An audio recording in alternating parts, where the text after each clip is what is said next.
everyone! It's not technically tea with Genesee, so I'm going to take this off. Okay, you know I'm going to ask it. So tell me, mic's working, everything's good. Welcome to Piercing the Veil.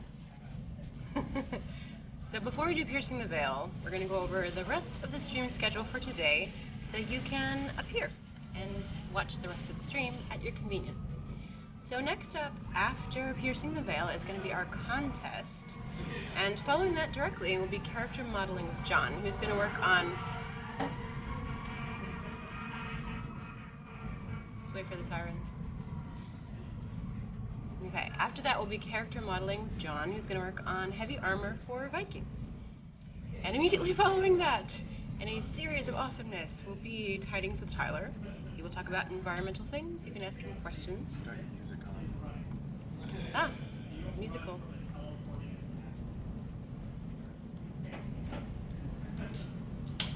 Does it help with the music off? Is that better? Too much music is music? Okay, is that better? No more Monster Cat for you. Okay, good. Okay. Basically, I'm just going over the schedule, which you can find here. There. And last, finishing out the night, we're going to have Bring Out Your Devs. And today we're going to talk to Dave and Corey, who are two of our programmers, about what they're working on. Alright, now, a very special version of Piercing the Veil. Those of you who were around during the Kickstarter might remember that we used to do a written segment called Piercing the Veil, where you would write in your questions, and usually Mark Jacobs would answer them in written form. And then you could read about that. Some of them still exist up on the website in our Kickstarter foundational principles. I think one of them is a Piercing the Veil, kind of snuck in there somewhere. We're bringing it back for the live stream, and today we have a very special one because I know a lot of you watched the stream. Thank you very much for Ben's stream yesterday when he talked about classes and abilities, and some of you missed it. And so for those who missed it, and hopefully you will watch it on YouTube, which I will link for you in a second, hopefully. Yeah, if you want to watch it on YouTube, which I recommend you do, there was a lot of really good info there, and basically the entire thing was a Q&A. So if you have questions about the classes, the abilities, etc., you can go there. And some of you that didn't get a chance to attend had further questions. So today we're going to have a special Piercing the Veil with questions for Ben. Okay. So the first question is from Velik. It says, you have mentioned having server events as a possibility, especially for roleplay servers. As a hardcore RPer, who normally rolls onto a PvP server, I have to say that I and many other PvPers that I know love server events as well. Would you ever consider some alternative funding methods, such as a later stretch goal, or simply allowing people to pledge directly to it, for having an enhanced moderator presence for that sort of thing on PvP servers? And Ben answers, all servers are for CU are PvP servers, but we've talked about a potential RP PvP server that would have additional costs for additional moderator presence and other features to help support a more RP-focused experience if there is enough interest. So keep in mind that a lot of these answers, too, are Beta 1 based, unless they're general questions that kind of apply to the game, like that one does.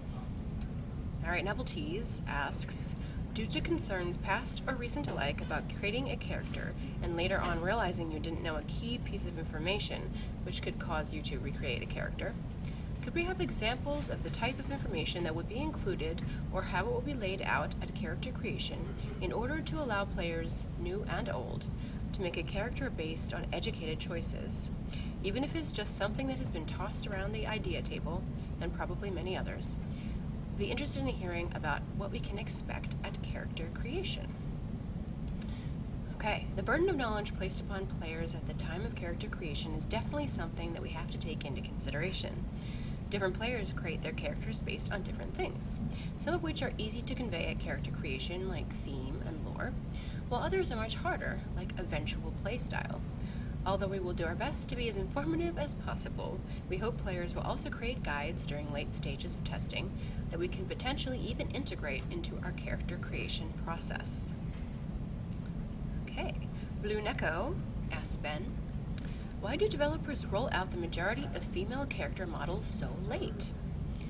And Ben answers, the average human male body type is pretty much an industry standard default character for games that use humanoid characters. And so in many cases, this is the first model created to get everything looking and working properly on a single model before other models are added. And Blue Neko follows up and asks, is this late developer rollout of female characters because we're so fabulous that we defy programming? And Ben says, or it could be that. And some kind words from Blue Neko, and she, I'm going to assume she, says, but seriously, I spent 8 years of my life playing Dark Age. A lot more than that before and after, from Ultima Online to The Division. Take my money and give me more female models to play. So very nice, thank you, Blue Neko. Okay, further questions. Shall we expect any bonus systems encouraging people to play together rather than in small groups or in solo? We want to support solo play, small groups, and large-scale battles, as you probably know. We are working on systems to ensure players can choose how they play rather than being stuck with one mode of play that is considered by far the most effective overall. Questions about looking for group. What about a looking for group system? There will be some helpful social systems, but we don't want to eliminate social interaction by creating an automatic grouping system. So for those of you who are super interested in groups and the details of that, there's a juicy one for you. Okay, Jaron Kalash asks, in Beta 1, will the generic crafters be creating weaponry that the combatants will want to use? Answer, yes, crafting wouldn't be very useful if you didn't make useful items. Okay, Tiggs Casey asks, we've not heard much about the Veil itself lately. Do you plan to have our characters interacting with the Veil on a daily basis at this point? And Ben answers, stealth characters use the Veil as part of their basic mechanics. Veil storms are in part also a way we can help massive battles from getting a little too massive for our servers to handle, which could take quite a lot, but it's still possible that it could happen. And building and destroying stabilizers also. And building and destroying stabilizers also affects the Veil's influence on an area of the world. So there are a few ways players can interact with the Veil on a regular basis. That's pretty cool. Okay, question from Piranha. For Beta 1 launch, will there be any PvE creatures in the world or just players? If there are creatures, will mechanics for material drops be in place for them? And the answer is not at the start of Beta 1. We're starting off with a very basic system of collecting materials to test the basic workings of crafting. Once we've solidified the basics, we'll be expanding every other aspect of the system. Terrabins, who seems new, I don't think I've heard from Terrabins before, and perhaps they used the email to ask us questions for Piercing the Veil, which I'm going to put in now. In case you want to ask a question and you're not a backer and can't get to the forums. So perhaps they use that email. There's a question about group size for Beta 1. Maximum group size for Beta 1 will start off around 8 and will be adjusted over the course of testing to find the right number and mix of supporting features. Terrabins goes on to ask about PvE systems. Is there going to be one? And Ben says, there will eventually be non-player characters in the game, but their role is mainly to facilitate realm versus realm combat, such as guards, and to serve utility purposes such as shopkeepers and crafter assistants. There are also hostile and neutral NPCs, however, especially in the depths, that act as threats for players as they go about trying to achieve their objectives in the world. Are there any quest systems? Ben says there will be ways for players to create objectives for other players to complete, such as bounties, which hopefully you know about from a bounty system, and you can see that under stretch goals. And Ben goes on to say the king of each realm will also provide some incentives for helping to fulfill the needs of the realm. Will a player have to defend his own house sometimes? Absolutely. Building, defending, and destroying structures, such as houses and castles, is a huge part of the game. And he has so many questions, he or she. What about the looting system? He says, what about the looting system if there is one? And Ben replies, you won't lose your equipment when you die, but you will sometimes be able to gather things from fallen enemies, such as part of their souls. What about equipment, items, private houses, and guild house decorations? You will be able to place decorative objects in structures you build, in addition to the building blocks those structures are made of. Further questions? Shall we expect useful relics or strongholds to take from enemies and defend for the realm? And Ben answers and says, players will be able to build and defend their own strongholds and capture those of the enemy realms. Something like relics is definitely an option, but we'll have to wait and see. There are other important world objectives, such as places of power and veil stabilizers as well. Hellspire has a question, and says this is a repeat question from many months ago that he doesn't think was ever answered, so they'll ask now. Will there be different shield size categories in the game, like buckler, heater, kite, etc.? And if so, what might be the advantages and disadvantages of each? And Ben explains that eventually there will be more diverse choices of types and style of all weapons and armors.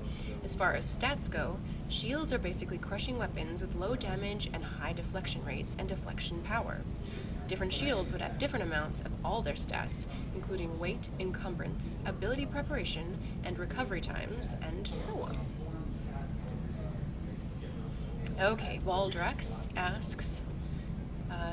asking Ben and saying that he intimated that the heavy fighters weren't the tankiest class we were going to see in the game. I definitely had Thane, Champion, and Paladin in my head when he said that. Do you think we're going to have a class that is more specialized in defense than these, or due to no PvE, one isn't required? Ben also said a few times that there weren't a pure DPS class like a Berserker or Rogue. I still want to see a light-medium DPS class in the game, and shapeshifters aren't doing it for me in this regard. Okay, Voltrax, here's your answer. There are several more classes on our internal list that haven't been announced at this point. I think there's definitely room for more offensive and defensive classes in the future. The heavy fighter archetype is definitely going to have a pretty wide variance at first, because there aren't other initial classes that are very comparable to them. Okay, Veruca asks, when an air interaction, and if you don't know what air is, there is more on our website that you can read about how the different spells interact with each other. When an air interaction occurs between opposing combatants, will there be any sense in which one wins?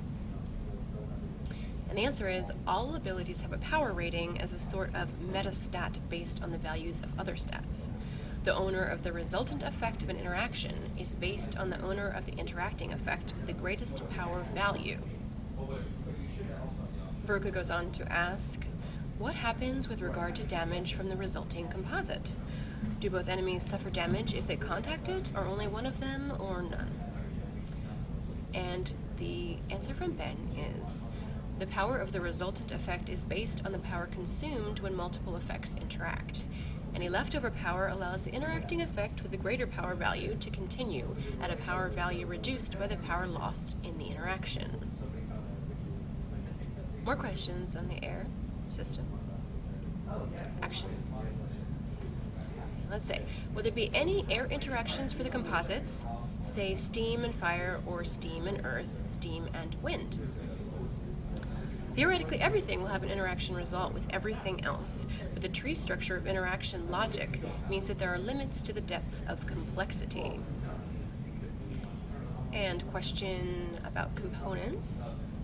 Do components enter into RPS, or is it entirely driven by class? And Ben answers, components are the main thing that defines a class, so a lot of the counters to specific things are driven by specific components that certain other classes will have. Here's a question. In other words, does class X always have an advantage over class Y? Or could class X using fire have an advantage over class Y using earth, but not class Y using water? And the answer, further definition from Ben, is that there will be a lot of counterplay, so there isn't just one way to deal with opponents' actions. But the RPS concept is more class-based, to where the things that are being countered are core class mechanics, even though those counters themselves are enacted by using specific components. And even more about this question, bearing in mind that weapons too are components, so we could say class X plus sword is better than class Y plus sword, but not class Y using hammer. And Ben replies to that, saying weapon styles will often have requirements of specific damage types or specific weapon types. So in order to use some abilities, you will have to be using the appropriate weapon. Okay. Jeliel, if I'm saying that right. Jeliel asking a question about healer vision.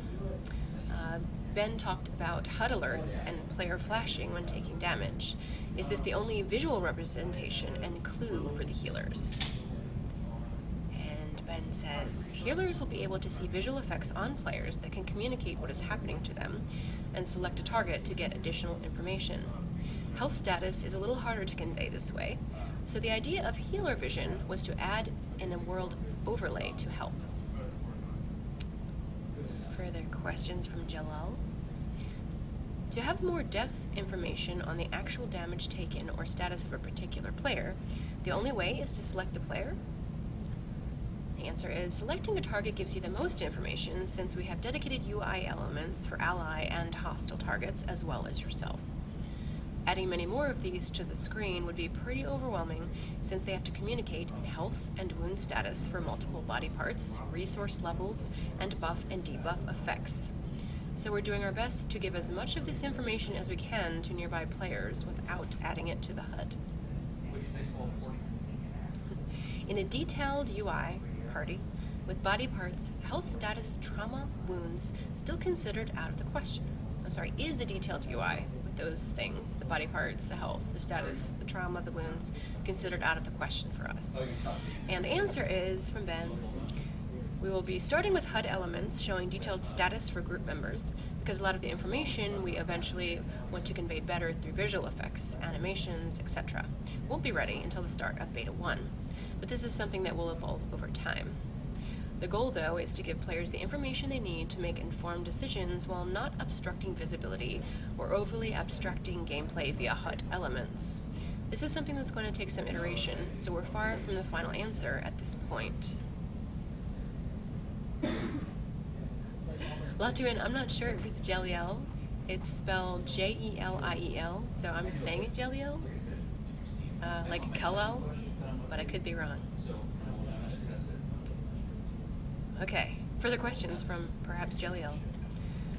How does Ben envision healers in medium-large fights functioning, having only very limited information on their parties, friendlies, or band members? And the answer to that is your best bet in a large battle is probably still to create independent, well-balanced groups that have their own dedicated healers to focus on group members rather than all nearby allies. In group healing will definitely be easier than out-of-group healing for reasons that extend well beyond the UI, but it will also be easier to keep track of and target group members than everyone around you. More about healing. Is aiming targeting part of the healer class's mechanic? And Ben answers, if you mean the precision aiming mode that Andrew's demoing, yes, it's available to all characters and is a good way to place ground targeted objects such as stone healer stones or blessed crow cauldrons. It isn't mandatory though, so if you want to stick to normal targeting, you can.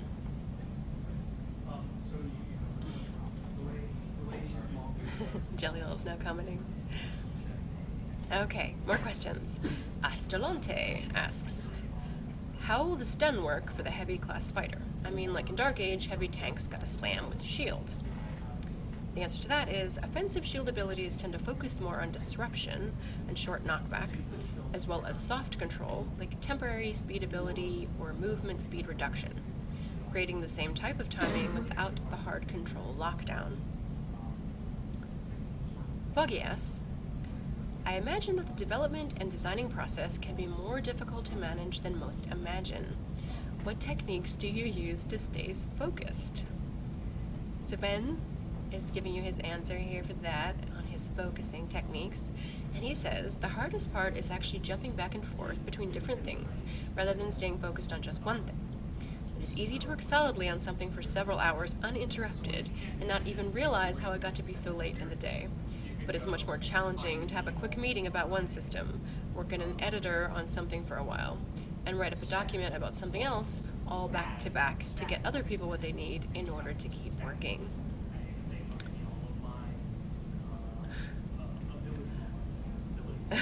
Foggy. Can you describe how you expect cooldowns to be used as a skill activation delimiter? Will you employ universal cooldown? The answer is, one of the core concepts of the combat system laid out very early on was no global cooldown. This is why you see every component having its own recovery time stat that determines how long after an ability the character has to wait before starting activation of another ability. Cooldowns are separate from this and are the time after each component is used before it can be used again, allowing players to use abilities made from different components, while the previously used ones are still waiting on their cooldown times. We're trying not to rely too heavily on cooldowns overall, although they are sometimes needed to keep abilities from being spammable, or to make something that is meant to be used only once in a while. Okay, there's a bunch of questions by Medic, so I'm going to go through them. First one, are basic non-crafted arrows still planned? Will they be in Beta 1, or will archers only be able to use crafted arrows? Will archers be able to popcorn craft arrows for Beta 1? So a bunch of questions in that one. And the answer is, abilities that consume items are something we're working on right now. Whether archers really need an unlimited supply of basic arrows or not is something that will be decided during testing. We haven't systematically created a difference yet between vox crafting and popcorn crafting. More archers, all about archers. Okay, will archers have quivers in Beta 1? And if so, how will they work? Can quivers only contain one type of arrow or a mix of types? How will you select which type of arrow to fire if your current quiver contains a mix of arrows? And Ben replies, containers are also something that needs some work, but the idea is that you select the type of arrow your ability uses via the ability builder. And as long as you have the right type of arrow in your quiver, that ability will remain usable. Since arrows are crafted and have different stats though, the quiver will need a way to effectively set up a queue in what order arrows of a given type are used in. I'm gonna take a drink because there's a lot of walking and talking, and hey, I'm not awake yet apparently. Alright. Hope my voice comes back. So many questions about archers, Medic. I think I know what you're gonna play. Okay. Will archers be able to pick up fired arrows from the ground or enemy and friendly bodies in Beta 1? The answer is, dropping and picking up items off the ground is now working, but archery is still a work in progress. Eventually, we would like to have picking up and firing arrows back, but we have to work out the details so hundreds of arrows all over the ground don't create performance problems for the game. Can you imagine? Seriously.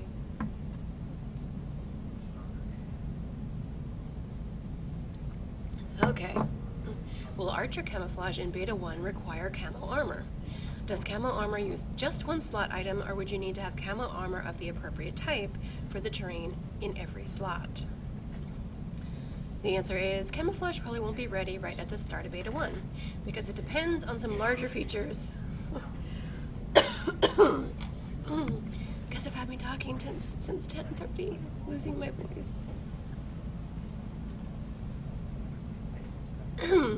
Alright. Answer to the camouflage in Beta 1 camo armor question. Camouflage probably won't be ready right at the start of Beta 1 because it depends on some larger features of the overall visibility system. But the general idea is your equipment will help or hurt the effectiveness of your concealment when using camouflage. You can always try and hide. It might just not work very well if you're wearing something that doesn't blend in. And the more you're wearing things that don't blend in, the more obvious you are. Okay, more questions for Medic. Will targeting body parts in Beta 1 only be done by creating an ability that has the target modifier? Or will there be an option to select a body part target separate from the ability that you're using? And the answer from Ben is, Right now, body part targeting is handled through the ability builder via targeting components. This is the first major test of body part targeting, so we'll see how it works and decide what changes need to be made from there. Question. Previously, I thought healer vision was taking place of the usual group window that shows each group member's health status. The explanation during the stream made it sound like the intention for healer vision is to show you the health of everybody in front of you, whether they are in your group or not, and then you could select the injured ones to cast targeted heals. Will you then be able to see your own group members' health without using healer vision? And the answer is, for now, we're using a group HUD with a lot of damage state information, but eventually we can hopefully simplify it if the idea of healer vision works out well. It's possible we could provide alternate modes to show only group members' health or show everyone's health. But again, this is an untested concept, so we need to wait until we get into prototyping before it's decided if it works and how it works best.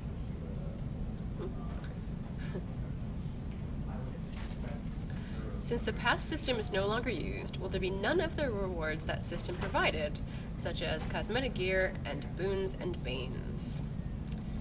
And the answer is, rewards will be class-based rather than path-based. Question. When you use an ability as part of Beta 1 progression, will it always count as one ability use, or will the amount vary based on context? The answer from Ben is, our very first passive progression is very simplified, and only really knows about playtime and usage. Contextual information is coming in the future once we make sure the basics are working and well optimized. Does the ability... Wait, here's a question, another one about abilities. Does your ability have to affect a target to count as a use? In other words, if I cast a fireball at you and you dodge it, do I get credit for casting a fireball? What about if you're a heavy fighter and you block it? And the answer is, uses count as uses, effects count as context. Will the Beta 1 classes share modifiers across primary and secondary components, like we've seen in the archetypes in Alpha? In other words, if I'm a Black Knight who sometimes uses a sword and shield, and sometimes uses a spear, will abilities I have built for swords share modifiers with spear, and put my spear abilities on cooldowns when I use them? And Ben says, cooldowns are based on components, so if you use a weapon style with one weapon, and you have an ability that uses it with a different weapon, both abilities will show the cooldown of the component they have in common. Novelties, you still do get pudding. I'm sorry that your question was not asked or answered. Some of them were skipped due to, them being relevant right now or not, or perhaps it just didn't get copied. That happens. But you can always ask for next week's Piercing the Veil, where you can go to the announcement section and there's a thread for Piercing the Veil and recopy your question, if that's the case. Oh, looks like you missed it and I did answer. Haha, novelties. You can watch the video later on YouTube or Twitch. Okay. Lucilius has questions. While not really class-related, what are some specific plans to have logistics actually matter? In other words, if you had a significant force attack, an undefended area, and the defenders were nowhere to be found, how long should it take for the defenders to be able to arrive and mount a defense? Firstly, the map is large and based on islands, so if you have to travel between islands by boat with a lot of players and equipment, that will take some time. Overland travel also takes time, especially if you're hauling the siege equipment, so it's probably best to have a friendly castle or other fortification to use as a staging point nearby where you plan your attacks. Defenders don't generally need to haul as much to rush to defend, so the travel time would likely be faster, and their territory is likely connected unless they are off raiding hostile territory on another island, which means they could avoid the logistics of having to take a boat. Okay, question. I envision a scenario where Realm A is mounting an attack deep into Realm B's territory. Realm C takes advantage and attacks Realm A on the other side of the map. In previous games, it would not take very long to appear on the other side of the map. How about for Camelot Unchained? I am of the opinion that an attacker of an undefended area should have a supreme advantage due to the amount of time to actually have defenders come support. This would make the scout classes much more important as well, because you can position yourself prior to the attack. And the answer is, sneaking into enemy territory to launch a surprise attack should be very difficult, but possible with the right amount of effort and preparation. The thing to keep in mind here is that battles involving raiding empty keeps that are one-sided, and typically aren't very fun if they happen all the time. We definitely don't want a situation where everyone avoids opposing players in order to always attack where there are no defenders. Question: will there be ways to die and spawn back to your safe city? And Ben says this is something we haven't finalized yet. We want to avoid respawn as a means of instant travel, but capital cities might end up needing to have an always available respawn point. So we're looking into that. Okay, how would you go about traveling from one side of the map to the other? What would be the absolute quickest way, and how much time? Roads, boats, and probably lots of running across the open world. We need the world to be large enough so there is room for everyone to build and explore, and to make sure there is enough distance so that not everyone on a server shows up to every major battle because it's so easy to get there. The exact size at launch and the exact travel times won't be decided for quite a while. We don't expect to go from one end of the world to the other in just a few minutes. Are there plans to disallow logging in a contested area to avoid the everyone level up alts and park them at a strategic location in order to instantly log them on when attacked? And the answer is, this is something that Ben has thought about. And we might have to do something regarding logging out at strategic locations, both in terms of attacking and defending. There are no specific finalized plans at this point, though, as our emphasis right now is on the systems that will need to be in place before this even becomes a concern. Okay, last question from Medic. Logistics mattering is a huge, huge importance to the game. It makes death painful, it ties all aspects of RVR together. Please make it work. And Ben says, we think so too. Caravans, boat travel, player-made roads, and a large open world are very important to making this game much more than a glorified battle area.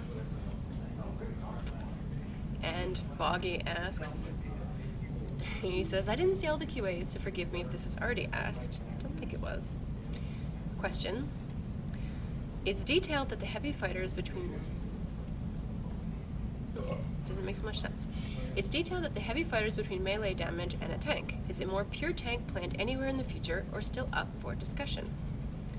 And Ben says, it's open for discussion. A lot of future classes beyond the already announced ones depend on how the classes we've already announced turn out, and what gaps there are in the additional classes that can be used to fill.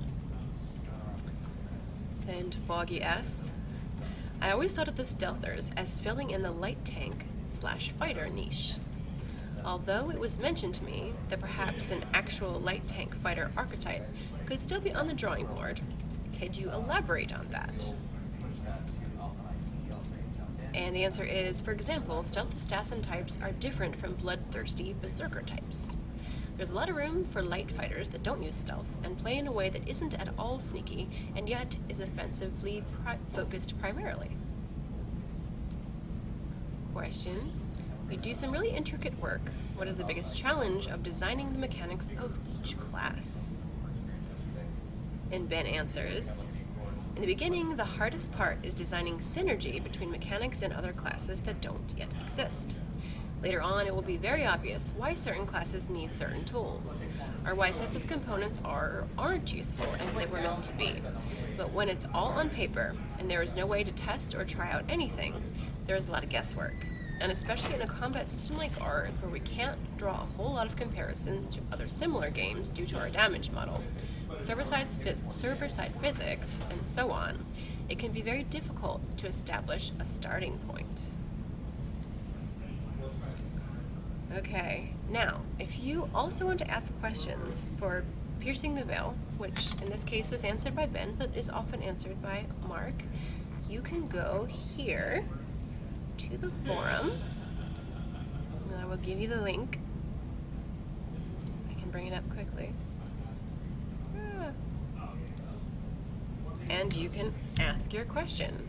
And most questions, again, that we can cover are going to be answered right there. Also, if you have questions that are not design related and you'd like to share those, you can go to Tea with Genesee, which I'll also link with you, and ask that kind of thing as well. I do suggest if you're going to ask questions in the Tea with Genesee section that you save any design related stuff for Piercing the Veil, because that's where it should go. Here you go. Alrighty, well, we're actually done early because that's all the questions that I have from you guys that we can answer right now. So, we have a half hour. I think what we're going to do is turn on some office cams, and we're going to have the contest a little earlier, and later on you can watch character modeling with John. So if you want this to go for an hour next time, I would be glad to answer or to read out the questions that MJ and Ben give you. Novelties. Novelties here. Where's your question? You're going to ask me about this now.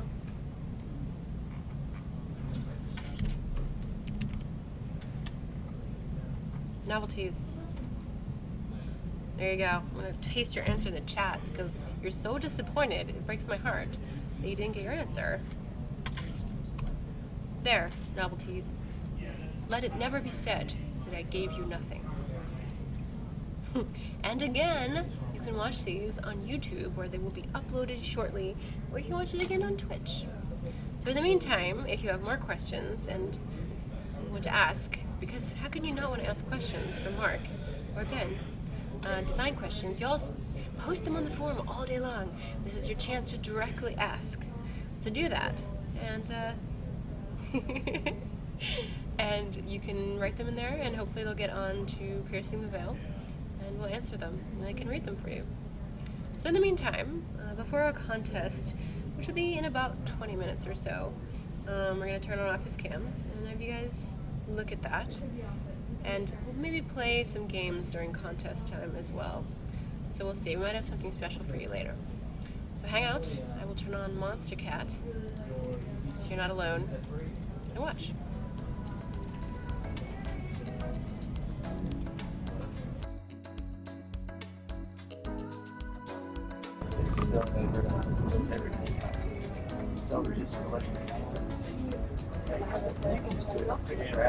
Okay, everybody, we're going to turn on off the cams for about 15 minutes. We have some time to kill, so be aware.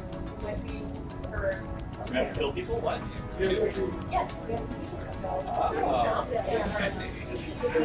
Specific people or do we just pick random? Oh, hey, we're turning that off. Oh, nice. I have Yeah. Has this conversation been recorded? They can hear you. Okay, artists, do you hear me? We're going to turn on office cams for 15 minutes because we have some time to kill. What's that? They are Yeah.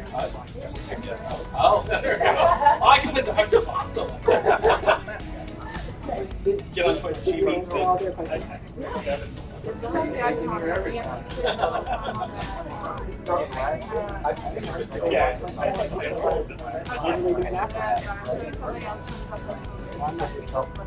I did my part. Oh my god, it's not even a question. They can hear me, so they Of course they're going to want. You want Ben to talk to you? What do they want? Well, let me turn the music down a little bit. Now they say they can. Red Vines with their shiny are better than We'll say something too. Red Vines from their Yeah, what do you say to me? Thanks, Jedi Master. yeah.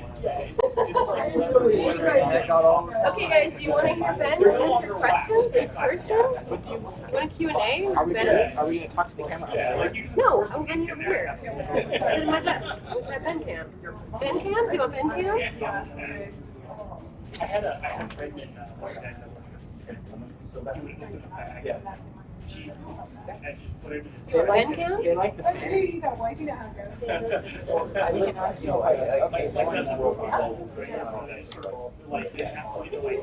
Oh God, I'm a, you know, so It's been a long hours.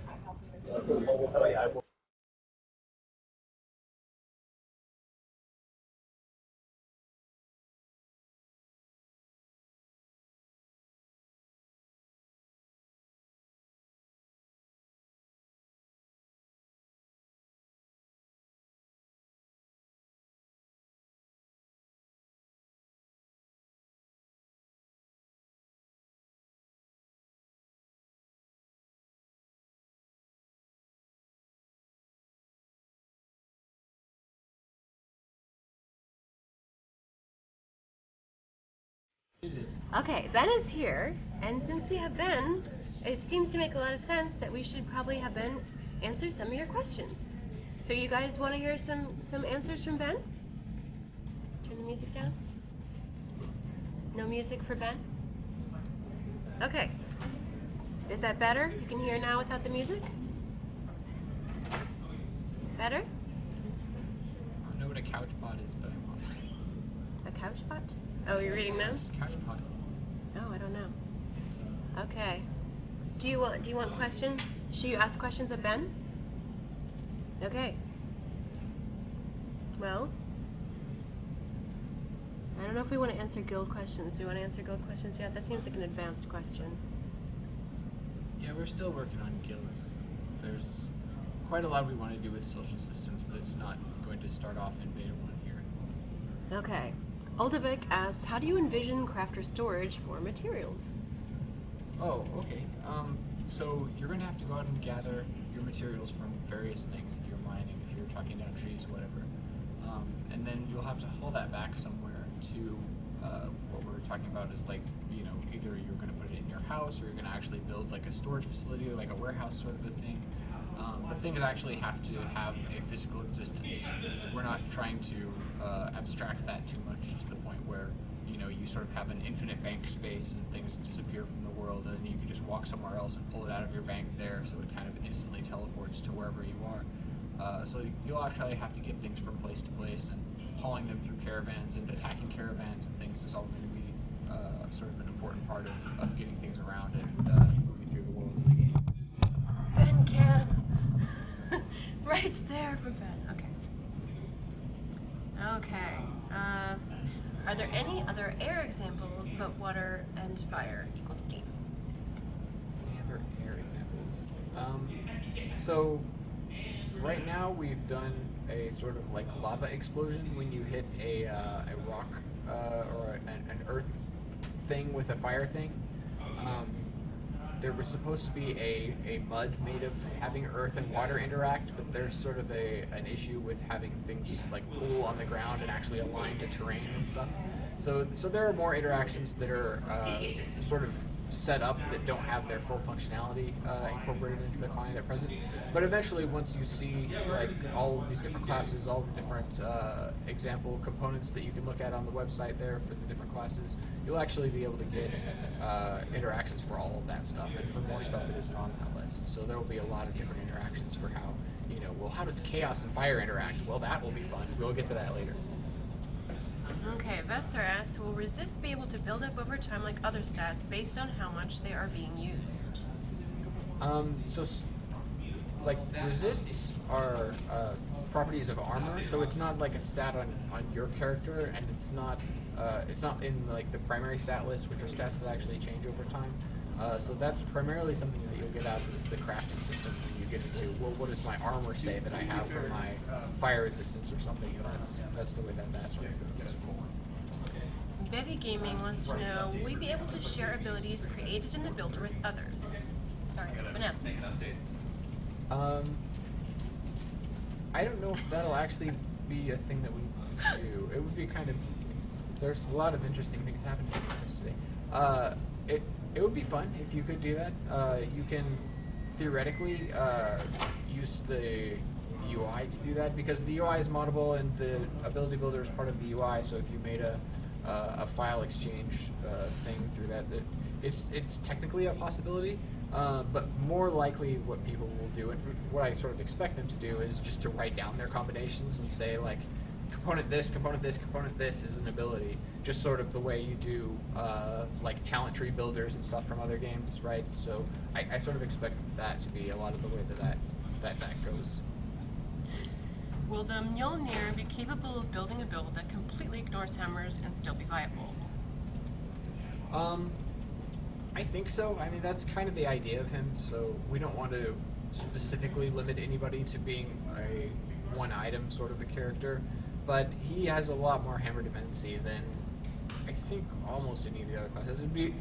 It'd sort of be like asking, you know, can I do a Blessed Crow but not do the Cauldron thing, or can I do a Stone Healer but like not use rocks, or can I be a Blackguard but not actually have a bow? Like there things that you can do. To some extent, you're kind of limited because your class is very, very based on something. But Mjolnir and hammers is something you theoretically could do, and there are some abilities for that. Most of those abilities, though, are meant to be in conjunction with a hammer. So if you're going to, dual wield and you have a sword in one hand and a hammer in the other hand, you can use your sword attacks, and there's a significant amount of slashing attacks that he can do. But if he doesn't have his hammer to do his hammer things, then he's losing out on a bunch of stuff. So he probably wants to have the hammer almost no matter what. Okay, Novelties has asked questions before, but I'm really interested in the answer of this. I'm going to ask. If I'm using dual weapons, do I make one ability to activate both weapons, or one ability per weapon? If they're separate, can I use right-handed overhand swing followed by left-handed underhand swing in a combo attack? Yes, so the idea is to do that combo attack, to where you can decide which hand your ability is going to use. So if you have a sword in your left hand and a sword in your right hand, you can decide which of those is going into an attack, because those swords could be different, they could have different stats, and basically we're treating you as kind of ambidextrous, so that there's not a left-handed penalty, or it's not like we're not doing like left X, that sort of a thing. There's actually that you have both hands and they function kind of independently of each other. So if you wanted to build a combo ability, you can build combo abilities even if you're not dual wielding. It's not something that the ability builder actually supports at this point, but we'll make it so that you can build multiple strikes into an ability if you want to charge something up and then use multiple attacks all at once. The idea of the ability builder, at least, is to allow you to do combos like that, and doing it from one hand to another will actually have some benefits over just doing it with only in one hand, because you won't have as much of a recovery time baked into that. Kalan94 asks, from the icons you showed yesterday, I got the idea that healers might get some DPS skills. Can you confirm that they might help DPS sometimes, or do we plan to keep healers to only healing, curing typical stuff? Do we plan on having healers able to defend themselves on their own? So basically everybody in the game can do damage.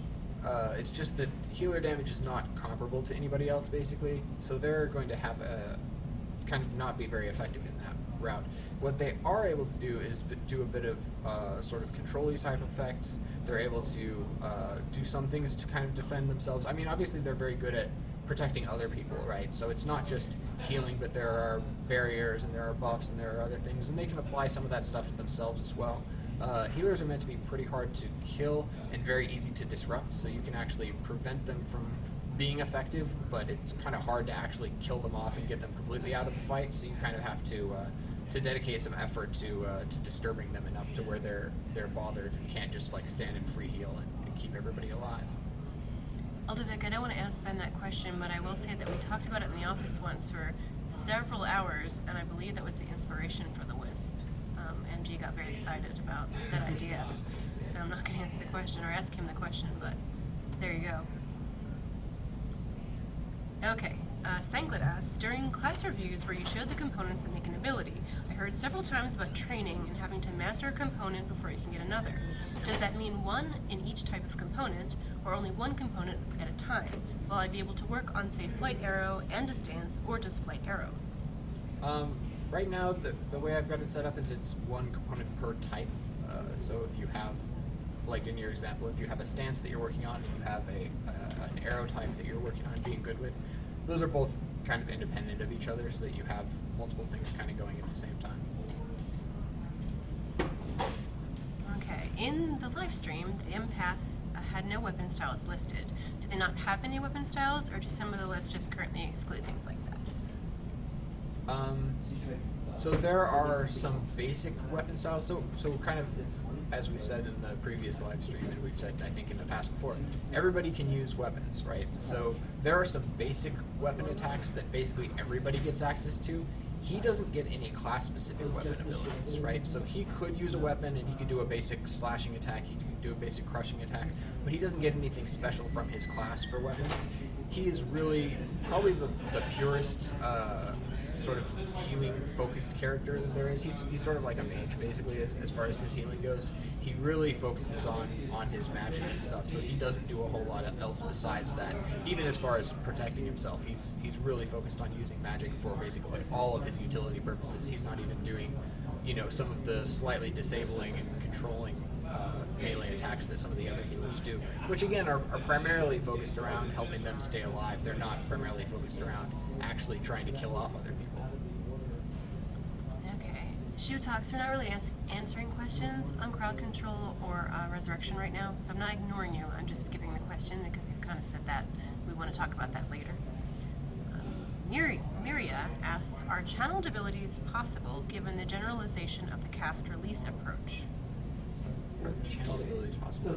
So there are channeling abilities, and basically the way that works is there's a preparation time, and then there's a channeling time, and there's a recovery time after that. Whereas a normal ability would be there's a preparation time, and then whatever the event is, if it's launching a projectile or exploding an AoE or whatever it is, that event happens, and then there's a recovery time immediately following that. So the channeling time just kind of goes in between there. So that means that if you're doing something like shooting a laser beam or something, that duration that laser beam is happening is a channeling duration during which you can be disrupted, and during which, over the course of that, there's an interval and a period for how long that channeling effect lasts. Cyberic asks, how do wounds work with AoE melee attacks? When you have taken enough damage to a body part to go below a health threshold, that body part sustains a wound. So the way it works with AoE melee attacks is that if those attacks deal enough damage, they inflict wounds. So you have a body part targeting component that you can bake into abilities. Depending on what body part is taking the damage, that body part will sustain wounds if it drops below a health threshold. There isn't a specific interaction there, but that's sort of how those two things work. Okay, A Pancake asks, this is probably... Pancake, we haven't even put all the armor in. You already won a Vanity Glamour option. You can change your current armor with another. So we're not doing transmogrify. We're not doing like my armor is basically a cosmetic set and it has whatever stats that I decide it has. Your armor will actually look like the piece that it actually is. So if you see a guy and you see what armor he's wearing and you recognize what generic armor type that is, like even within heavy armor, there will be multiple heavy armor helmets, there will be multiple heavy armor breastplates or whatever. And so each one of those has slightly different stats, even if it's crafted, well, specifically if it's crafted with the same materials. You could theoretically have two different breastplates that are crafted in different ways to make them have the same or similar stats. But the idea is that if you see a guy, you can look at his armor and generally tell what he's going to look like and what he's going to perform like. And it's not just, I see a guy, he's wearing a bunch of stuff, but all that is just cosmetic and his actual stats are kind of hidden and I can't tell anything about it by looking at it. Vesser asks, will there be a spell that can heal the disruption health of an ability? For example, a group spell has a lot of disruption health, but the group's getting hit. Is there a way to heal the spell's health? Right now you cannot modify the disruption health of the spell that is in progress, but that would be a cool thing to be able to do. Right now nothing actually does that. There are things that protect you from disruption, so the way that you would do something like that in the way that the system currently works is you would provide a defense to that person that prevents them from subsequently taking more disruption damage or reduces the disruption damage that they take, but you can't actually heal disruption health as a thing as part of abilities right now. Bevy Gaming wants to know, if the healer vision is integrated, will there be alternatives or the opportunity for modders to create an alternate way to see damaged friendlies? Yeah, if that ability is information that's being sent down to your client, which it would need to be if we're conveying that in any sort of a HUD overlay sort of a way, then you'd be able to UI mod that basically however you wanted. A lot of the things that are built into the game itself, though, aren't exposed to the UI layer. So, for example, if a guy is on fire, and the only way that you know that someone is on fire is because there's a visual effect on that character that there's a fire particle playing, that's not something that's communicated to the UI layer, even though it's communicated to the client. So with the UI mod, you wouldn't be able to actually do anything with that information unless you were doing something really crazy, getting into the information protocols and stuff, which you're not supposed to do. So the things that go to the UI are things that you can modify. The things that go to the client that are happening like in the world and stuff, those things are not necessarily things that you can UI mod.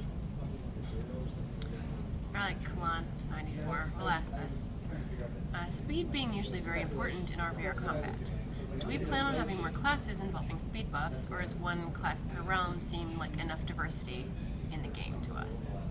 So it depends on which speed buffs you need. Like the overland, I want to go from here to there sort of speed is sort of what the support classes do. There are roads you can go over that will give you speed increases so that you're not just, I'm running through the grass, I run at a certain speed, that's kind of slow, I don't like going across from one place to another that way. If you go over a road that has, you know, made with materials and maybe has some magic that goes along with helping that to give, you know, a sort of road buff to people that helps them run faster, there are some ways that you can move across the world that are faster even without having a speed class. So you don't always need that taxi. You don't need someone just running around with you all the time to be able to travel around. As far as in combat speed, there are a number of abilities that help speed up or slow down characters. You know, a lot of fighters tend to have charge abilities that make them run faster over a short distance so they can close gaps and things like that. So there are a number of ways that movement speed can be modified besides just speed classes when you're talking about the actual in combat part. Zigwan asks, does targeting particular body parts end up with some kind of effects, like a little snare by targeting legs, or attack speed debuff by targeting hands? Yes, so when you have wounds that get inflicted to different body parts, the effect of those wounds is based on the body part that's affected. So, for example, like legs, yeah, if you take a wound to your legs, you will be slowed. There's actually two parts of that.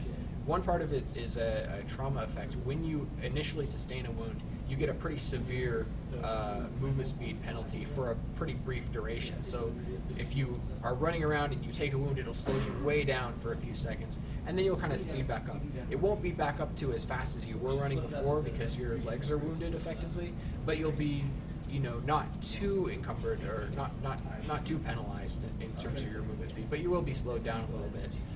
And then if you get that wound cured, you'll speed back up to full speed again. Clan Cersei, we haven't confirmed mounts yet. We'll have to wait and see. Okay, Sacrix wants to know, can you use enemy roads to get the full benefit, making it more tactical on road placements? I think it depends on if the road benefit is based on a magic effect, then that magic effect will probably only affect allies, which means that it's faster to move through your own territory than it is to move through enemy territory, which is something that's important for defense purposes. But we're already getting some of that with the contiguous island setup, the way that the map is basically worked, so that if you have a bunch of your territory, it's all kind of connected because the islands push themselves together. But if you're in enemy territory, you have to go over the water across a boat or something. That will actually take you longer too. So it's going to sort of depend on that. I'm not sure where exactly we'll end up, but probably there's going to be a difference, a little bit at least, between moving over your own roads and moving over enemy roads, so that there is some benefit to your own realm and to helping those roads out yourself. Okay, last question, and thanks to Ben for popping in to ask answer unexpected questions. Unexpected questions. Unexpected We didn't questions. expect that you guys had questions. Well, we expected that, but we didn't expect that you get a chance to answer them live. Yeah. Surprise impromptu questions. All right, Forverse asks, how can I aim at body parts when I am 1 kilometer away as an archer? So basically what you do is you build your body part intent into the ability. So if you decide that you want to build a headshot ability, you build that in terms of a component that would target the opponent's head. And then if that arrow hits the target, we do a filter based on the impact of that projectile. So like, if that arrow could have hit them in the head, then it does, because your intent and the ability that you crafted was to hit their head. The opposite is kind of true too. Like if someone is standing like partway behind an object and you decided that you wanted to hit their feet, but you shoot an arrow but it hits their head, and we determined that you couldn't have hit their feet, then it's not going to hit their feet. In a lot of cases it'll default to torso, because that's sort of a thing that you pretty much always hit if you can hit the character at all. So there will be something like that. The targeting system, the body parts, is very new. It's something that we're going to be testing out very heavily here in Beta 1, so those of you who are going to be logging in and playing with us here are going to get to see a very, very early version of that, and it'll probably see a lot of iteration and a lot of changes in the way that this works to help make that more interesting and more convenient and help add some tactical depth to the combat system in general. So body part targeting, body part damage, wounds, all that is pretty new, and we'll see how it goes when we start it here at Beta 1 testing. Okay. Yay! Yay. Good job, Ben. Now we're gonna do contests. Contests, what do they get? Well, I think I have to look. I think they get a basic builder tier.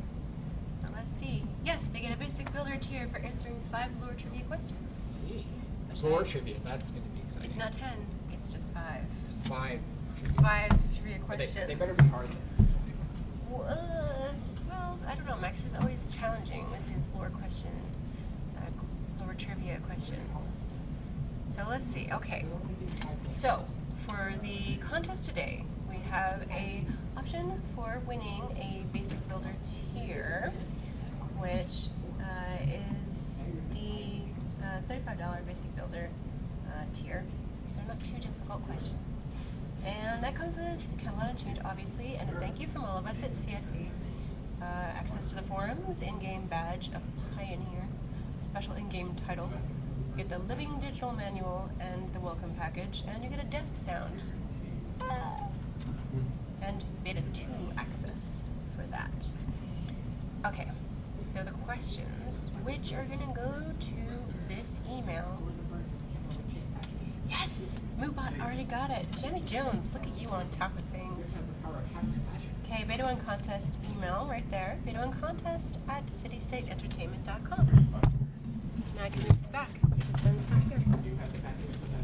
Okay, here are the questions, and these are based on the 2 lore stories that Max has read. Not necessarily the exact ones, but the lore becoming story itself, where he read the Lucrapon, Tell, and the Gargoyles. So you have to figure out where in the wholeness of the story these appear. So the first question is, how many times is Gadi's heart broken? What, oh gosh, Max and your names. What do Engel's father and Anga have in common? What causes Gadi and Anga's house to be spared? What surprises Goji's father? And who does Goji try to protect during his change? So I'm going to link these in the chat. There you are.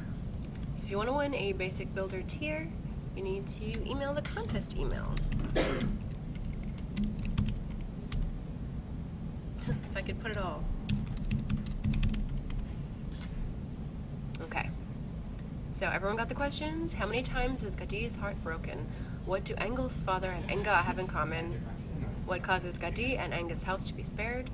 What surprises Goji's father? And what does Goji try to protect during his change? Yay for the questions from Max. So hopefully you'll answer those and email us.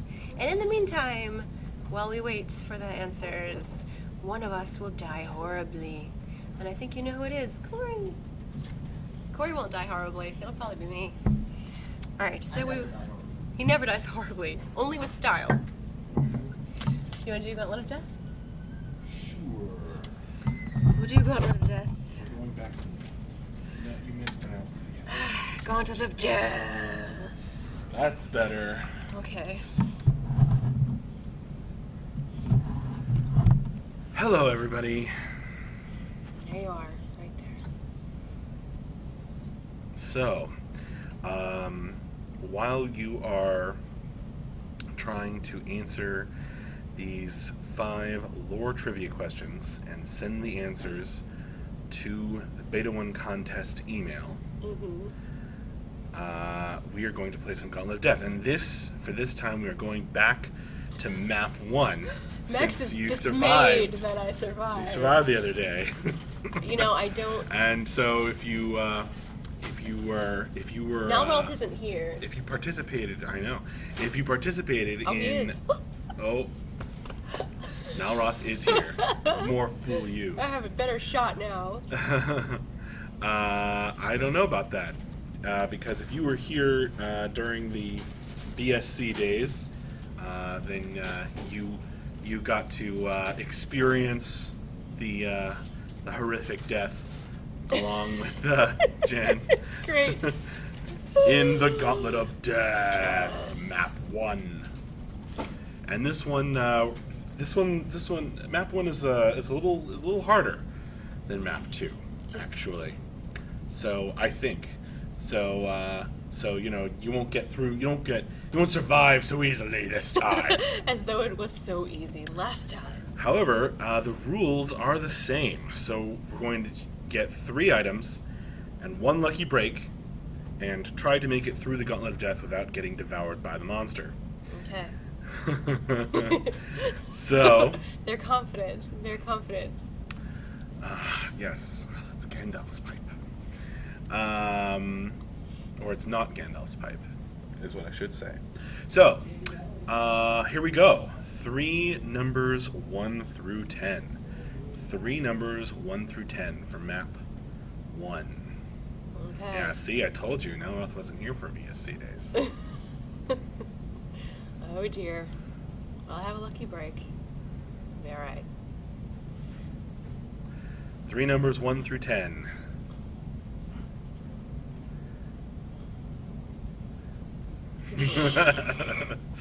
Seven, 3, 9, 7, 8, 9. 5, 6, 7. It's definitely 7. 3, That's gotta be 5, 1. 2, 5, 7, 1, 5, 9, 3, 5, 8, 1, 2, 3. Okay, I'm gonna go with 7, 8, 9. 7, 8, 9. Okay. Here we go. In the first room of the Gauntlet of Death, Genesee finds herself carrying a rope, some gloves, and some coins. Okay. Or rather, a single coin. Yes. So, I know what I can do with some of those. you remember. I remember. Some former life. Alright. I feel strange So, remembrance. the beast roils its coils behind you, Is it totally different? slithering beast? along on its stomach, its foul stomach. Okay. Carrying your rope, your gloves, and your coins. Should she go north, east, or west? North, east, or west from the first room. Alright, guys. Use your lucky break in the first room. I to probably escape. will. I probably will use it in the first room. That Let's would hope. never work. Gluttony.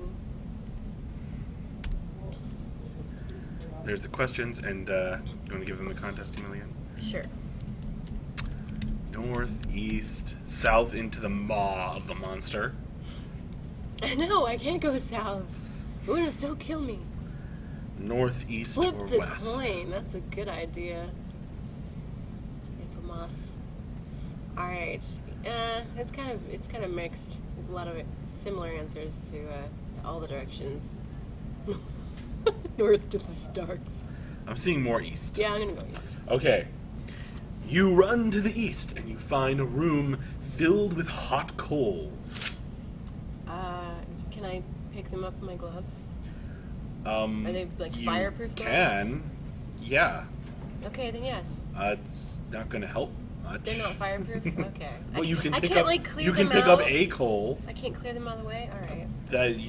The monster is slithering quickly behind you, Fine. filling I the will tunnel use with my its lucky jaws. break in the first room, as per always. All right. Using your lucky break, you do find a rope hanging from the Have a roof. rope. No, rope that's already attached. Oh, how nice. Hanging from the roof, and you can. Okay, it's not a rope; it's a whip. Hanging from the roof, and you swing across Indiana Jones style, all the way. safely over the coals. Their heat behind you. Now, the monster, of course, is unperturbed by these coals, and is chasing you close, hot on your heels. Literally. You can only go north from this room, so north you go. Okay. Then you find yourself in a room barred by a chasm. Well, I have a rope. Can I use it? Here's where you can use the rope. Okay, yay! Well done. You swing the rope, catch it on something across the chasm, and swing across to safety. Or maybe you run across the rope. I'm not really sure. However, The monster springs like a jumping snake over the chasm close behind you. Will you flee to the north or the west? Alright, north or the west? west? Indiana Jones was here and didn't make it. Nice. I'm here, and I made it. We are not affiliated in any way Of course, it's with Indiana the Jones. owners of Indiana Jones. LucasArts, not affiliated. North. North. Oh, overwhelmingly north.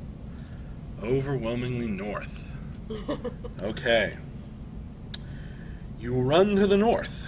You're doing quite well because you find a door barring your path that is sticky. The handle is smeared with this I have green, gloves! poisonous-looking liquid. You put on your gloves, and you can turn the handle safely, Woo! staying just ahead of the snapping jaws of the beast behind you. Okay. I'm just gonna keep pacing Yes, this keep for y'all. the lore questions going, and if you send 5 correct answers to the Beta 1 contest email, then you will receive A basic builder tier. a basic builder tier. Very That's nice. Beta 2 access. All right. So, having got past the poisoned doorknob, will you go north or west this time? Okay, north or west?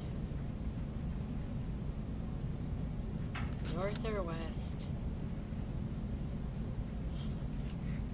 Yes, Lotwini, last time we played actually survived. It was amazing. So Max That made was in dungeon map 2. harder. Can't have that. I'm gonna say north. North again. He's got this wicked face. He's so gonna kill me. North again, eh? You're not exploring at all. No. All right. You run to the north. The creature. You can feel its breath on the back of your neck. And you come to a room with 2 large urns. One a brazier full of fire, the other full of water. I'm gonna die horribly. I place one of the coins on my eye so as to beg the boatman for the other. Well, the coin flies off of your eye as you're messily devoured, and it is all that remains of your presence. Ah, I Gobbled don't, up. I don't have a bucket. Okay. So now we're gonna take a little break for announcements. Okay, the 5 questions that you have to answer to win the basic builder tier are, and these are, we're telling you right now, these are from How many times is Gadai's heart broken? What do Angail's father and Anga have in common? What causes Gadai and Anga's house to be spared? What surprises Goji's father? And 5, who does Goji try to protect during his change? Okay, you know these are Lukrapan and Gargoyle. I'm not going to tell you where from, but just in them. Because those are the stories that I've read on stream the past couple weeks. Yes, so this is a matter of research, not too difficult. I like that pun, the man with no screen name. Here's your contest email. And you can find these on our website under, not surprisingly, lore. Yay, lore. All right. Oh, that's terrible. What? His pun is terrible. Oh, it's amazing. Okay, that's All right. hilarious. Okay, Shall we have another run We'll through have the another Gauntlet round. of Death? Okay. see if we get any Send us your winning 5 answers lore trivia answers for for basic the builder Basic tier. Builder tier prize. Mhm. Okay. 3 numbers, 1 through 10. All right, guys, 3 numbers, 1 through 10. Where will we go this time?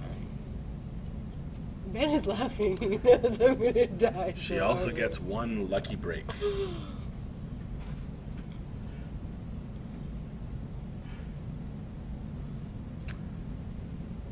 Okay. Wow. Oh, look how clever they're trying to be. Yes.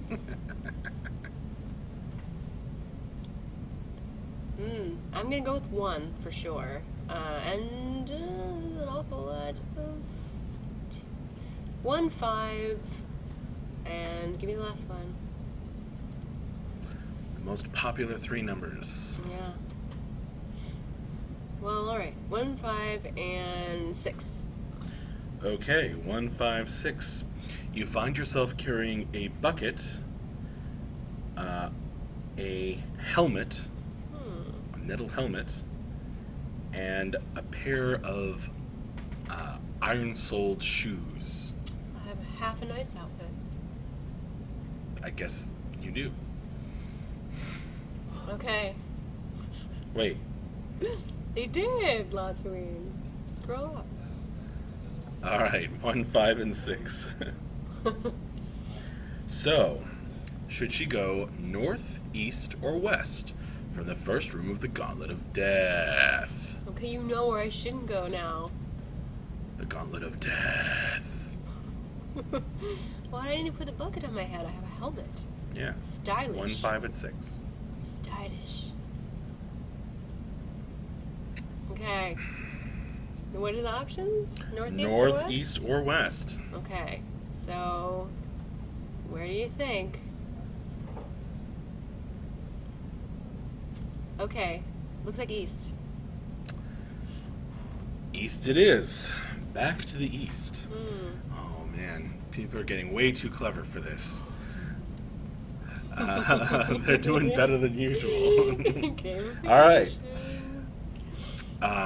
Just ahead of the terrifying monster, this time possessed of many claws snapping, It's evolved. perhaps, snapping After shut at eating your me, heels. it evolved. That makes it claws. You find yourself at a room filled with hot coals. I have metal shoes, which seems to me silly. Like, why would I want to run over hot coals with metal shoes? That would hurt. Still, I will. Maybe they're made of tungsten. Okay, well, fine. Fair. I fair don't enough. know. Anyway, you strap on your shoes. You run over the coals, just ahead of the monster, who plunges right into them as if it were comfortable in the hot coals. Okay. Its scales protecting it, and you run to the north, finding a chasm. Yes. Well, I guess I'm gonna have to use my lucky break there. It looks like Nalroth has it mapped out already. That's hilarious. All right, the chasm opens before you, and you, desperate, search around and manage to find a well-hidden bridge in the shadows. Okay. Running across it, you stay just ahead of the terrifying monster. Should she run from there, west or north? West or north? West or north?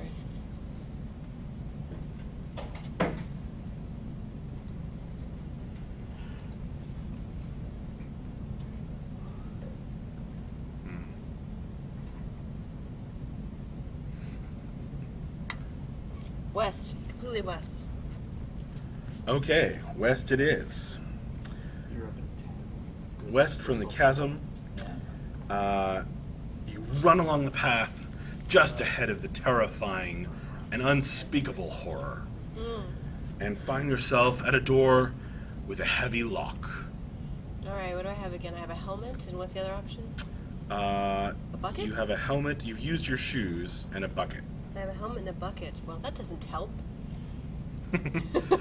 Indeed, it does not. Does not help. I Indeed, put it the helmet does on my not. head so I don't see my impending death. Shutting out the madness of the awful horror, if not its rending fangs. You place the bucket over your head and are devoured messily. Oh, how close are they on this?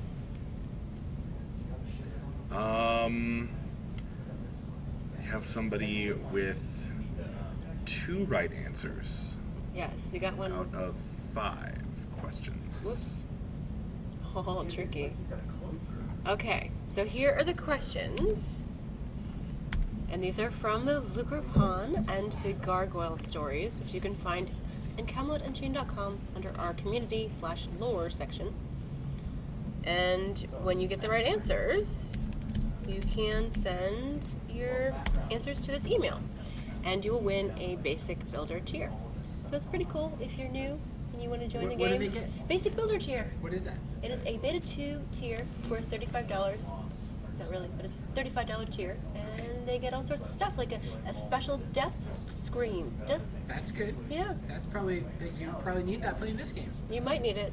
No, you. Me? Because I would you're totally playing I need a this- death scream. The Gauntlet of Death. Exactly. I need the Wilhelm scream just to be Just like to loaded, come out on a button. so I can just hit it over and over. Yeah, that needs to happen. It does. Odilvik wants to know, will Gauntlet of Death show up in the deaths? We have no Not control telling. over this. That'd be funny.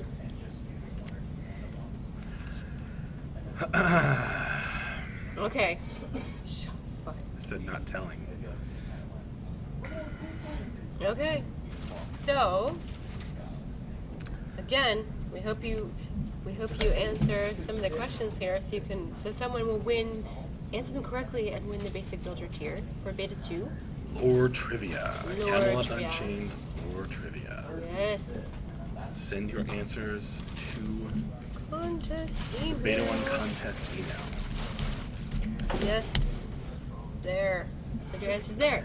We could always announce the answers at a later time today. That's true. If we don't get one before, what time is the next thing we're on our schedule, which is Character modeling with John is coming up. It's coming up in 10 minutes, less than 10 minutes. Yeah, right here. At 3:30 Eastern Time, 7:30 UTC, and 12:30 we have character modeling with John, so you can watch heavy Viking armor. So you got a few more minutes to answer that question. 8 or so. A death penalty. Death penalty. Nice. Okay, we will play one more round and then see what happens. Okay. One more round through the Gauntlet of Death. So, 3 numbers, 1 through 10. Hit us up. That's right, 1 through 10. 3 numbers, 1 through 10, for her items in the Gauntlet of Death.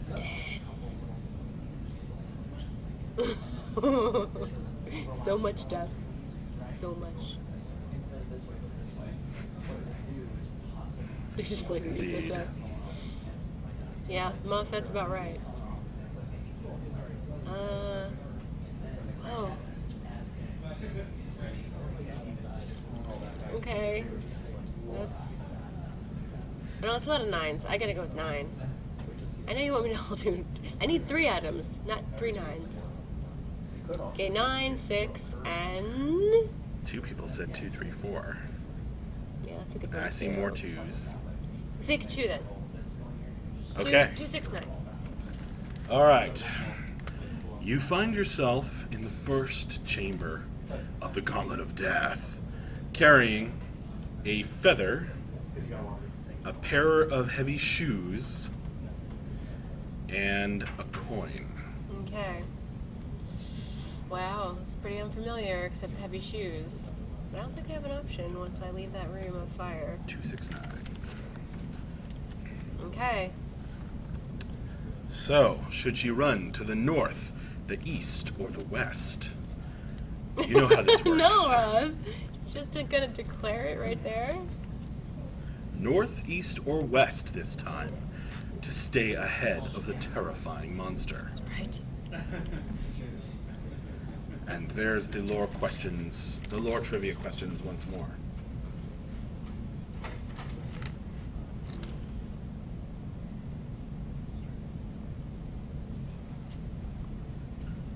North, east, or west? We got somebody with 4 out of 5 right answers. Okay. If you just sent yours, you have 4 out of 5. So fix one of your answers and you'll win. Alright, so many wests. Okay, west it is. You flee the crunching, munching, cracking bone sounds of the creature that's chasing you. And you come to a room with a river an underground river. On the other side is a mysterious ferryman. I have a coin. I'm gonna pay him. You hold out the coin, and the ferryman takes you over the river. The monster splashes through the shallows behind you, uncaring of the dangerous current. But you get across safely and can run north. Okay, well, I guess I'm going north then. You are. The next chamber contains an enormous, deadly dog. Alright, what do I have? Heavy shoes, and what's the other one? You are carrying a pair of heavy shoes, and you used your coin, you paid your coin, Right. and a feather. A feather. Oh. I put on the heavy shoes and kicked the dog right in the face. The dog bites off your leg, but you can still run if you I use have your a lucky break. Thank Fine. goodness. He spits your legs back out, sticks on. Oh, And in your magical. surprise, you fall over and roll beneath the dog's enormous legs Gotcha. and away from the monster, even more scary than the dog, that's chasing you. Will you roll to the north or the east?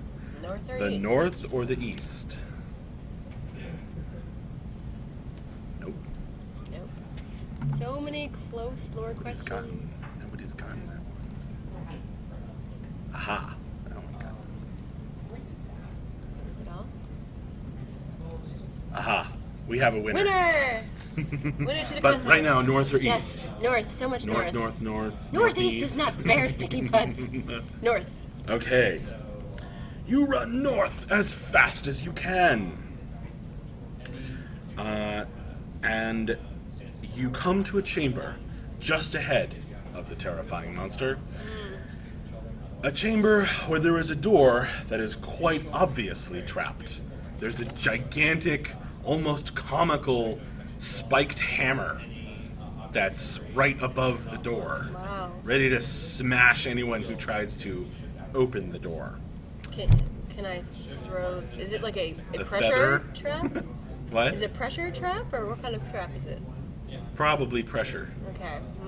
And I can't throw my metal shoes, and my feather's probably not useful here. No. Yeah. If the shoes aren't heavy enough to trigger the trap, the feather certainly is not. This is true. All right. Well, I will put on It my is metal your shoes fate. and decorate my hair with a feather, and wait for my inevitable demise. The monster pauses only a moment to admire your stylish feather Excellent. before ripping you limb from limb. Excellent. Okay, well, we have a contest winner. Yay! Thank you guys for entering for Basic Builder tier. I'll email you back shortly, letting you know you won. And there we go, Gauntlet of Death. Thanks for playing the Gauntlet of Death. I'm gonna flip over now. No, I was saying, say what's next. I did. I'll say it again. Calmness.